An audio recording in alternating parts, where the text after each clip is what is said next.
মোৰ নতুন এটা ভিডিঅ'লে আপোনালোক সকলোকে স্বাগতম জনাইছো। ভিডিঅ'টোৰ আৰম্ভণি দেখি ইতিমধ্যে গম পাইছে নিশ্চয় ভিডিঅ'টো কিহৰ ওপৰত প্ৰস্তুত কৰা হৈছে। হয়, আপোনালোকে ঠিকই ধৰিব পাৰিছে। উজনি অসমৰ নাৰী শিক্ষাৰ ক্ষেত্ৰত অগ্ৰণী ভূমিকা গ্ৰহণ কৰা আমাৰ শিৱসাগৰ ছোৱালী কলেজে ইতিমধ্যে গৌৰৱোজ্জ্বল ৬০টা বছৰ অতিক্ৰম কৰিছে। ২০২৪ বৰ্ষতেই এই হীৰক জয়ন্তী বৰ্ষৰ শুভাৰম্ভণি কৰা হৈছিল আৰু এয়া হৈছে ৯-১০-১১ হীৰক জয়ন্তী বৰ্ষৰ সামৰণি অনুষ্ঠান। দায়িত্ববোৰৰ মাজতে তিনিওটা দিনৰ কাৰ্যসূচীৰ কিছুমান সৰু সৰু ক্লিপ মই ৰাখি যাবলৈ চেষ্টা কৰিছিলোঁ। ভাবিলোঁ সেইসমূহকে আপোনালোকৰ মাজলৈ আগবঢ়াওঁ। দিনটো কি কৰিলোঁ, কি খালোঁ ইতিমধ্যে আপোনালোকক দেখালোৱেই। আৰু এয়া হৈছে আমাৰ শিৱসাগৰ ছোৱালী কলেজৰ প্ৰত্যেকগৰাকী ছাত্ৰীৰ আৱেগ, ৰংপুৰ ছাত্ৰী নিবাস।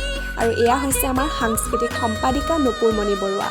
ৰাতি বহু দেৰিলৈকে অনুষ্ঠানবিলাক থকাৰ বাবে আমি ছাত্ৰী একতা সভাই ছাত্ৰীৰ নিবাসতে থাকি লৈছিলোঁ।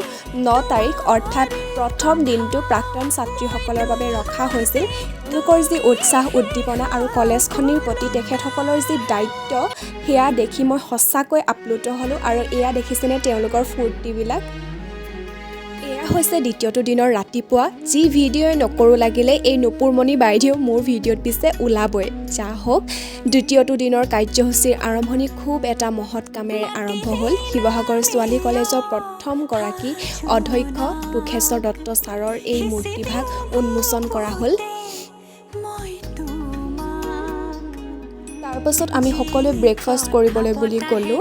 এয়া হৈছে আমাৰ শ্ৰদ্ধা বৰুৱা, খুব ধুনীয়া গান গায়। আৰু এয়া হৈছে আমাৰ ২০২৩-২৪ বৰ্ষৰ জেনেৰেল ছেক্ৰেটেৰী নিকিতা দাস। তাৰপাছত আমি লাঞ্চো কৰি ল'লোঁ। ১০ তাৰিখ অৰ্থাৎ দ্বিতীয়টো দিনৰ সাংস্কৃতিক অনুষ্ঠানৰ কাৰ্যসূচী আমাৰ বৰ্তমানৰ ছাত্ৰীসকলৰ দ্বাৰা ৰখা হৈছিল। আৰু এয়া হৈছে আমাৰ ভূগোল বিভাগৰ দ্বাৰা পৰিৱেশিত দলীয় নৃত্য। তাৰপাছত আমি ধুনীয়াকৈ ডিনাৰ কৰি ল'লোঁ। আৰু এয়া হৈছে আমাৰ বৰ্তমানৰ assistant cultural secretary Bagmi Bobby Saikia.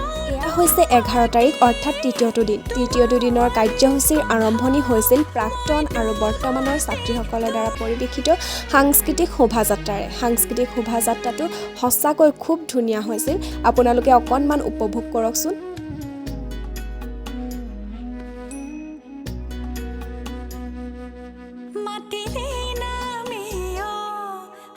এয়া দেখিছেনে, বৰপেটাৰ দৌল যাত্ৰাক দেখুৱাবলৈ অকণমান চেষ্টা কৰা হৈছে, অকণমান প্ৰয়াস কৰা হৈছে। আচলতে নপুৰণি ছাত্ৰীসকলৰ দ্বাৰা আমাৰ এই সাংস্কৃতিক শোভাযাত্ৰাটো খুব জাকত জিলিকা আৰু খুব ধুনীয়া হৈ পৰিছিল।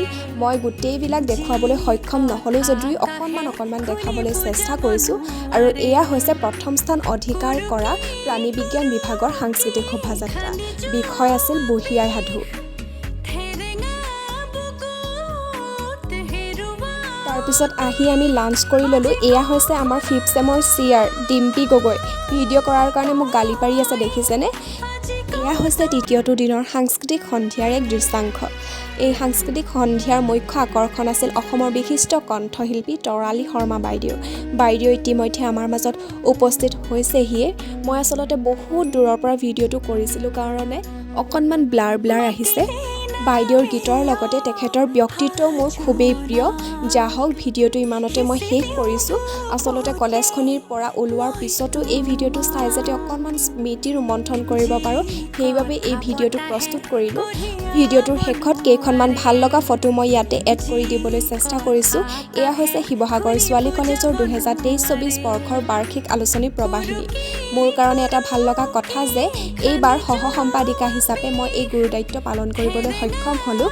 লগতে আমাৰ বাবেও ভাল লগা কথা যে আমি এই অনুষ্ঠানতে এই আলোচনীখন উন্মোচন কৰিবলৈ সক্ষম হ'লোঁ।